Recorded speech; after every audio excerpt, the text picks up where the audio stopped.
to repossess that rope. Why haven't you got them Duke boys to tell you where they hid it? Ain't nothing gonna stop me now.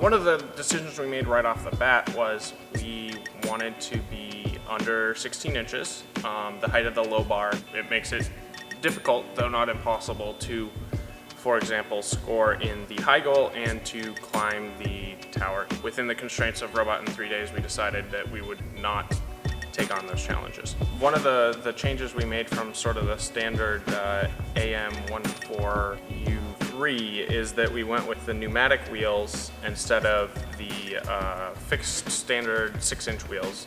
That had a couple of advantages. First, obviously, the pneumatic wheels being 8 inches make it easier to get over some of the obstacles. Then the other big advantage they provide is that since they're pneumatic, they compress a little bit more and shape to the terrain. It provides a little bit of springiness, so when you land, your entire robot does not collapse into pieces, which is nice.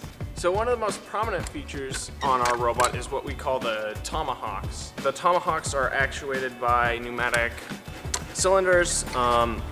They move really fast, and so one thing I recommend FRC teams look into if they're using pneumatics is flow control. If you put a restrictor on there, you can actually control the speed that the air moves into the cylinder, which slows down the opening and closing without significantly impacting the final pressure or how hard it can push.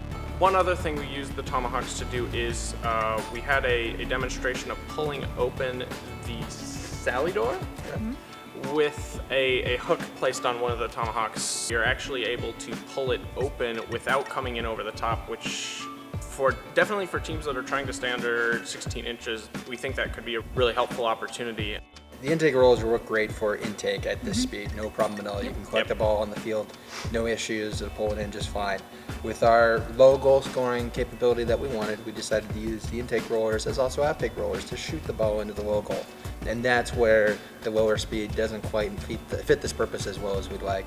The zip ties help us get a little extra oomph and a little extra push out of it, so we made it work.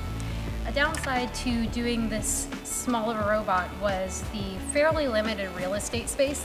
Our radio's not exactly in an inspectable configuration, and neither is our air tank. In fact, a lot of this stuff is a lot closer together than it really should be. The neat thing about the robot is it's not custom catted. It's essentially things that we recycled from previous years, and we borrowed parts from other teams that were so gracious to let us use them. We really wanted to show that even though it's not the most complicated robot in the world, that it really does a pretty decent job. The most sophisticated things we used were a table saw, cordless drill, a chop saw. We used a file and a deburr. It's really simple. I think almost all the materials you can either get from your kit of parts or first choice, or else there's obviously the kit chassis and intake from Andy Mark as well. We chose to do 4 corner bumpers. You can see 2 fully complete bumpers here on the front, and then back here we have a bumper for demonstration purposes. For you younger teams out there, be careful, make sure you read all of the bumper rules in the robot section of the game manual very closely. Those are probably the biggest issue that teams run into in inspection at their first tournament. Also look to the other Ri3D teams around the country. They've been doing a lot of other solutions. Ours is just one solution to this problem. So definitely look there too for inspiration, but by no means is this the only solution.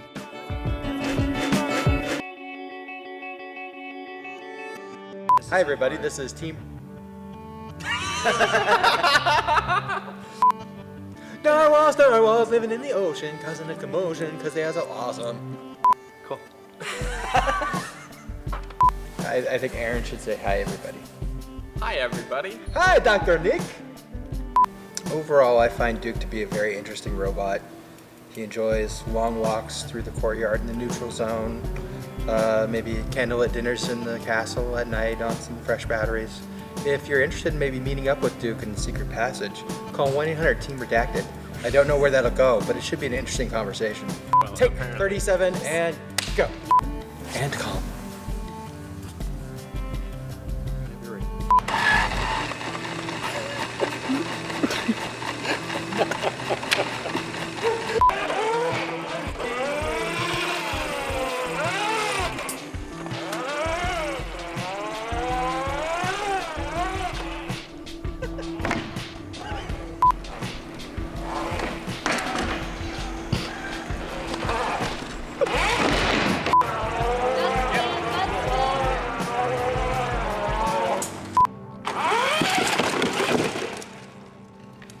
Because you can doesn't mean you should. Yes, you can and you have to. It's a moral imperative.